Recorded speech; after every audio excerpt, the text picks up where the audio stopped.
Namastê, minha gente. Bem-vindos a mais um encontro de tutoriais.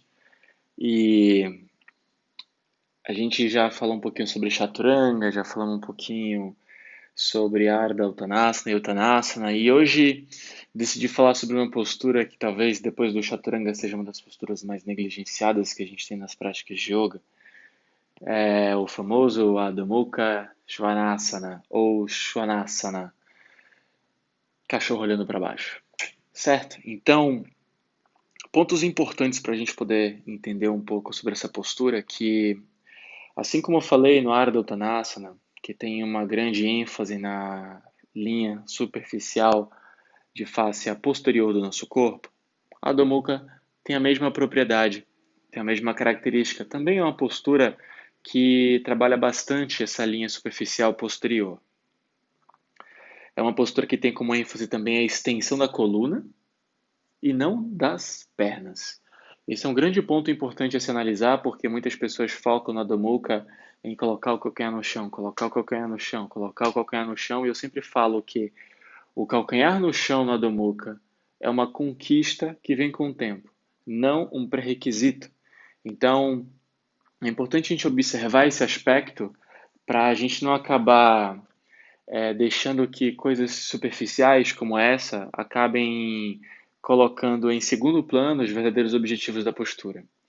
A Domuka é uma postura de inversão, porque a gente já tem o quadril acima da linha do coração, o coração acima da linha da cabeça, e tem como prioridade a extensão da sua coluna. Isso quer dizer que para você conquistar essa extensão de coluna, você vai precisar fazer as adaptações necessárias para que essa extensão de coluna aconteça. Muitas vezes o que a gente vê é exatamente o contrário. É buscar a extensão da perna e acaba, como é que eu posso dizer, colocando em segundo plano a coluna. Então acaba ficando uma corcunda enquanto a perna fica em extensão. Então vamos dar uma revisada nisso, vamos dar uma olhada nos pontos cruciais dessa posição. Outro ponto importante de analisar é que duas forças opostas atuam. A gente tem que visualizar o ponto de convergência de ação do nosso corpo exatamente na região do quadril. E é lá que a gente vai precisar dar cada vez mais enfoque para que a postura torne-se cada vez mais confortável. Fechado? Então vamos ao Adho Mukha. Então, o primeiro passo importante é você entender como construir essa posição. De onde que eu saio, né? Como que eu meço a distância entre os pés e as mãos? Uma das formas melhores que existem para você fazer isso é através da postura do Balasana, postura da criança. Então você vai encaixar na postura da criança, estender bem seus braços, certo? E encaixar nessa posição. Encaixando nessa posição, você vai ativar a ponta dos pés e vai elevar o quadril, encaixando a cabeça entre os ombros. Não quer dizer que toda vez que você for montar o Adho Mukha você precisa entrar em Balasana, mas você pode fazer isso inúmeras vezes para você poder medir a distância e poder se familiarizar com essa distância com cada vez mais naturalidade. Então, percebe isso porque muitas vezes quando a gente está no Adho Mukha, a gente vai encaixar o Adho Mukha, ou o pé está muito à frente, ou o pé está muito lá atrás. Então, sabe, mede isso primeiro. Encaixa a postura da criança, senta, né? Estende seus braços e a partir daqui você ativa a ponta do pé lá atrás e sobe. Fechado? Então essa distância entre pés e mãos é fundamental para que a sua postura, né, seja encaixada com muito mais consciência. Beleza. Segundo passo, importante é entender a posição dos pés e das mãos. Como já dito anteriormente, né, em outros tutoriais, a mão, quando a gente usa ela como base no solo, precisa ter esses 4 pontos muito bem firmes, né? Que a gente considera como raiz do indicador, raiz do dedo midinho, raiz do polegar e o pisiforme. Então, esses 4 pontos muito bem firmes. Muitas pessoas têm uma constituição anatômica do corpo, né? Que faz com que seja necessário alguns cuidados.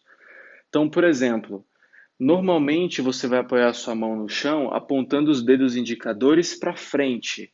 Então, toda vez que você for posicionar a mão, leve isso em consideração, né? Então, imagina que eu estou aqui no chão, então minhas mãos ficam mais ou menos assim. os indicadores apontando para cima, tá vendo?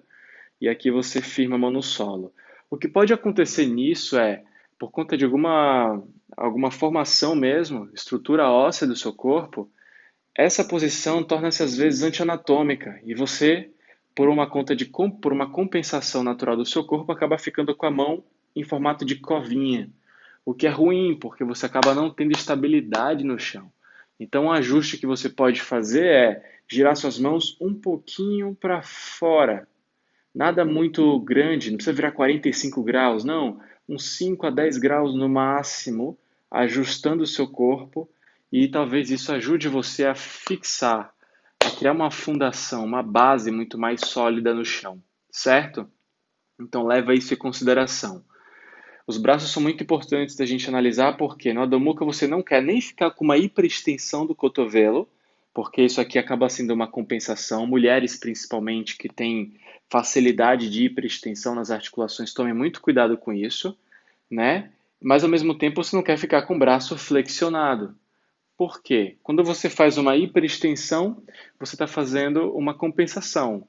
Na verdade, você está jogando toda a tensão para a sua articulação por conta muitas vezes de uma, é, um ímpeto, né? Uma ação quase que automática, porque quando você trava a articulação, você tem a falsa sensação de criar mais estabilidade para o corpo.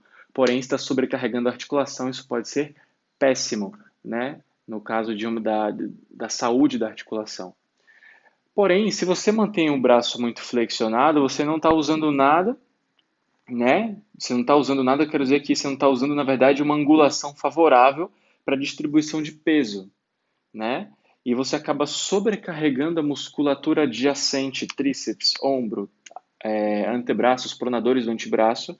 E isso pode acabar com que você fadigue muito mais rápido. Então, toma cuidado com isso. Você não quer nem ficar com uma hiperextensão, mas também não quer ficar com o braço flexionado.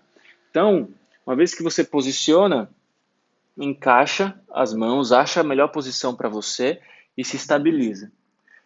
Uma vez que você encaixa nessa posição, outro fator importantíssimo é a posição das escápulas e do pescoço, porque a tendência inicial que a gente tem é criar uma ação de espremer o pescoço, né, dificultando espaço lá para ele. Mas você vai precisar fazer um giro de escápula. Isso quer dizer que você vai precisar girar a sua axila para o chão, como se quisesse apontar uma para a outra, e perceber que esse giro faz criar uma distância entre uma escápula e a outra, já libera um pouco de tensão no seu pescoço. Segundo ponto importante é você direcionar as escápulas em direção à sua lombar e assim você alivia a tensão do seu pescoço. Então, a primeira parte da postura está aqui, construída, certo? Busca ajustar isso de maneira que você encontre a firmeza dos braços, encontre a posição certa da sua mão, as escápulas separadas e os ombros as escápulas direcionadas lá para a sua lombar, liberando espaço no seu pescoço, certo? Essa seria a parte superior da postura, importantíssima de você analisar. A parte inferior da postura envolve muito a relação da fáscia posterior, porque lembra que eu falei, qualquer ação que nasça aqui do calcanhar vai interferir lá atrás da sua cabeça, porque o tecido conjuntivo, o tecido conectivo que reveste e permeia toda a musculatura posterior do seu corpo é a mesma. Então essa linha superficial, se ela estiver enrijecida em algum ponto, você vai perder um pouco de mobilidade. Então é por isso que algumas pessoas perdem essa capacidade de esticar o joelho para colocar o calcanhar no chão, porque é a mesma dificuldade que a pessoa tem de flexionar o tronco à frente, né? Falta espaço aqui na região da toracolombar, principalmente. Então, muitas vezes quando você vai entrar na Adho Mukha, você até consegue manter uma linha reta da sua coluna se você manter os joelhos flexionados. Mas o que acontece com a maioria das pessoas é, na hora que vai esticar, o joelho faz uma corcunda. Por quê? Falta espaço. E se eu flexiono, eu consigo liberar espaço para minha coluna ficar mais reta. Novamente, na hora que estico o joelho, fica um pouco corcunda porque falta espaço. Ao flexionar o joelho, o quadril aponta lá para cima e há espaço para você encontrar uma linha mais reta da sua coluna. Portanto, A recomendação inicial para qualquer pessoa que for fazer essa posição é flexione o joelho. Se você sente que ao esticar os joelhos, a região de trás da sua lombar acaba sendo compensada e você cria uma corcunda, cara, não vale a pena ficar forçando o calcanhar em direção ao chão e colocando a sua coluna em segundo plano, sabe? Então, foca na coluna primeiro, acima de tudo. Então, flexiona o joelho e faz esse ajuste.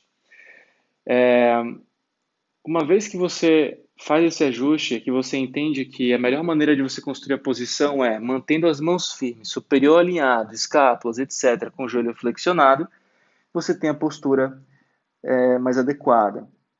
Existe um ponto importantíssimo da posição, que é a gente considerar que existe duas forças opostas atuantes na nossa coluna. Uma que a gravidade já está fazendo, puxando a sua cabeça na direção do solo, criando uma descompressão na sua cervical, né, e puxando ela na direção do chão. Para que a extensão de coluna seja ainda mais eficaz, tem que existir uma força oposta puxando a sua coluna da base lá para cima, né? Como se uma pessoa puxasse, duas pessoas puxassem a sua coluna em direções opostas, como um cabo de guerra, sabe? Então, para você fazer isso, você vai precisar acionar os seus bandas. Você vai precisar acionar o seu abdômen inferior, teu transverso abdominal. Aquela ação que a gente falou no Uttanasana, de sugar a barriga para dentro e criar uma ação puxando o cóccix lá para cima. Você vai ver isso nitidamente quando você estiver aqui no Adho Mukha. Muitas vezes existe uma sutil ação lá no quadril. Aqui está relaxado e quando eu aciono, eu sugo a barriga para dentro e giro o cóccix para cima. Então aqui eu estou relaxado e aciono a parte inferior abdominal e fico mais reto. Vou fazer puxando um pouco da camisa para vocês verem com mais clareza. Então, relaxado, completamente relaxado. E é acionado.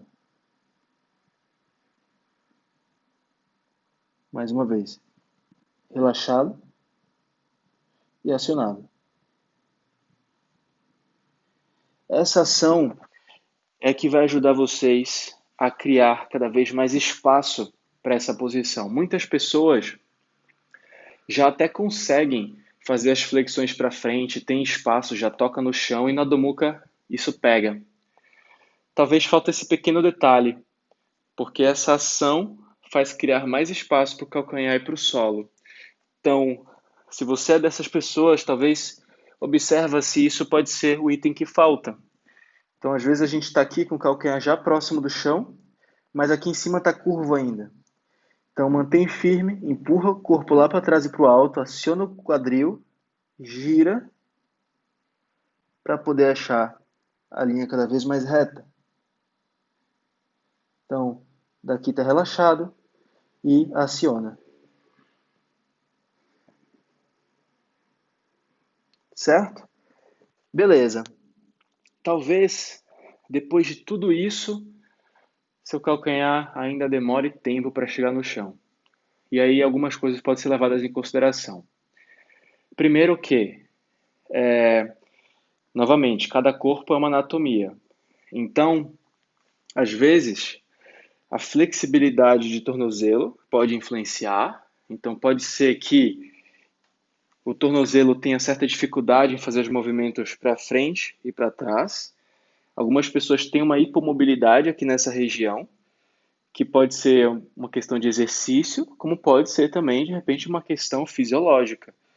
Porque os nossos ossos, eles não são iguais, sabe, em todo mundo. As partes de tuberosidades, que são as partes de encaixe dos ossos, a parte maior, elas são exatamente como nossas digitais, sabe? Então, cada pessoa tem uma característica específica.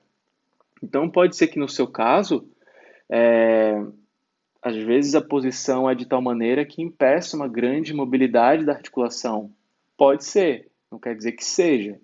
É questão de exercitar e verificar se você sente alguma dor, que é uma limitação óssea do movimento, e você não consegue além disso, ou se é um trabalho também de repente, exercitar a mobilidade dessa articulação para soltar um pouquinho dos tecidos, né? por exemplo, mulheres são muito acostumadas a andar de salto o tempo inteiro. Isso aqui cria bastante hipomobilidade nessa articulação, né? Você está sempre acostumado a usar a articulação assim e nunca o contrário. Então, talvez se você exercitar, possa melhorar. Uma dica que eu dou é usar bloco, posicionar o bloco, né? Botar o pé aqui em cima do bloco e aí, com base nisso, ó, ir exercitando esse trabalho, sabe? Cuidado para você não jogar muito peso na articulação. Então, é ideal que você faça o trabalho de forma lenta e, claro, sempre tendo acompanhamento de um professor para que ele possa melhor auxiliar você e dar as direções necessárias para que você tenha ganhos. Segundo ponto tem a ver com a posição do quadril. Todas as articulações tornozelo, joelho e quadril estão interligadas. Então, o que pode acontecer também é, por exemplo, a posição do pé interfere na posição do quadril. E você precisa fazer uma leve alteração na região do pé para que lá em cima crie espaço e você possa fincar o seu pé no solo. Exemplo, toda vez que você estiver na domuca, você sente que seu calcanhar está quase triscando no chão, etc. Não consegue criar mais espaço lá em cima. Da mesma maneira que você fez um giro de 5 graus para dentro com sua mão, faz com seus pés. Agarra o chão, ativa a pá da banda, finca os calcanhares no chão e observa como lá atrás talvez crie bastante espaço.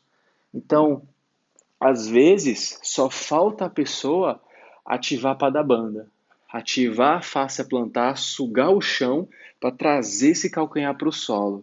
Essa ação é tão forte e tão poderosa que aciona o trilho anatômico, que aciona também o seu janobanda e o mulabanda, o assoalho pélvico, e vai ajudar e vai potencializar o trabalho que você está fazendo lá em cima no quadril, girando ainda mais o quadril para o teto e ajudando seu calcanhar a fincar no solo com mais segurança.